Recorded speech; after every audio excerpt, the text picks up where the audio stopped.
Dan kini kita kembali melihat bagaimana suasana pemantauan hilal. Kali ini kita akan ke Sidoarjo, Jawa Timur. Sudah ada produser lapangan Kanza Tamarindora. Tepatnya berada di Sidoarjo. Kanza, selamat sore. Kanza, bisa dielaborasi bagaimana pemantauan hilal di lokasi Anda berada, kemudian terkait dengan metode pengamatan dan siapa saja yang hadir di sana?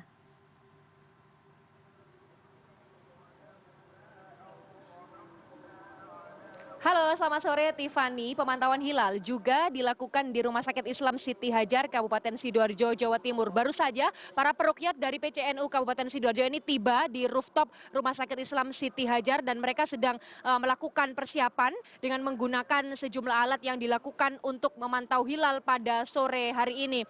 Tiffany, kalau sejauh mata memandang ya, ini cuaca di sini terpantau mendung atau berawan tipis ya. Tadi ketika saya sedang dalam perjalanan dari Surabaya menuju Sidoarjo ini sempat cukup berawan, tapi sekarang kondisinya berawan tipis dan ada kemungkinan prediksi hujan pada sore ini atau malam hari ini di Kabupaten Sidoarjo. Tapi kita masih belum bisa memastikan terkait kebenaran dari prediksi itu. Nah, sembari sedang melakukan persiapan ini saya akan bertanya langsung dengan para peruqyat yang di sini.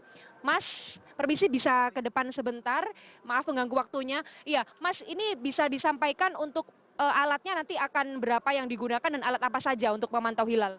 Untuk alatnya kita pakai ada 2 alat nanti, ini masih kita pasang satu, nanti yang satunya sebelah sini, seperti itu. Teleskop, iya betul. Akan menggunakan teleskop. Nah, kalau kemudian menggunakan metode hisap, Mas, sebenarnya seperti apa pemantauan hilal pada sore hari ini? Untuk pemantauan pada sore hari ini kita sudah menghitung itu untuk bagian Sidoarjo di ketinggian -1 derajat 27 menit. Itu untuk ketinggian hilal di saat matahari terbenam, seperti itu. Ketinggian hilal -1 derajat ya ketika matahari terbenam. Artinya tidak sesuai dengan kriteria MABIM, yaitu ketinggian hilal 3 derajat. Sekali, betul. Nah, kalau tidak sesuai kemudian bagaimana, Mas? Untuk kalau tidak sesuai, biasanya tidak akan terlihat. Tapi tetap kita pantau gimana kondisi secara prakteknya, seperti itu. Oke, tapi nanti tetap dilakukan pemantauan ya. Kira-kira pukul berapa nanti pemantauan hilal akan dilakukan, Mas Nabil?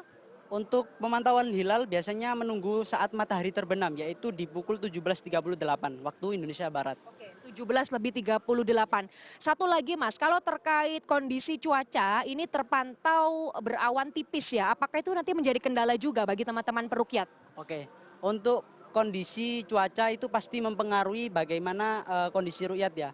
Jadi misalnya ada berawan tipis itu juga bisa menghalangi cahaya hilal tersebut.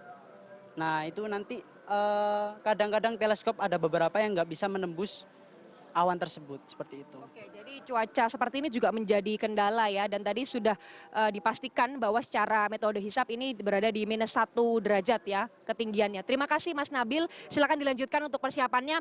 Iya, Tiffany, jadi tadi sesuai pernyataan dari peruqyat dari PCNU Kabupaten Sidoarjo yang menyatakan bahwa ketinggian dari hilal ini masih berada di -1 derajat, artinya ini tidak sesuai atau belum memenuhi kriteria MABIM, yaitu ketinggian hilal 3 derajat dan elongasi 6,4 derajat. Meskipun demikian, pemantauan hilal secara langsung nanti tetap akan dilakukan di sini menjelang matahari terbenam sekitar pukul 17:38 waktu Indonesia Barat, dan dengan sejumlah tantangan ya, misalnya dengan kondisi cuaca pada sore hari ini yang berawan tipis. Kita nantikan sembari mereka melakukan persiapan dan kami akan memantau atau mengikuti pemantauan hilal langsung di lokasi saya melaporkan saat ini. Tiffany. Baik, terima kasih Kanza Tamarindora atas laporan Anda. Selamat sore, selamat kembali bertugas.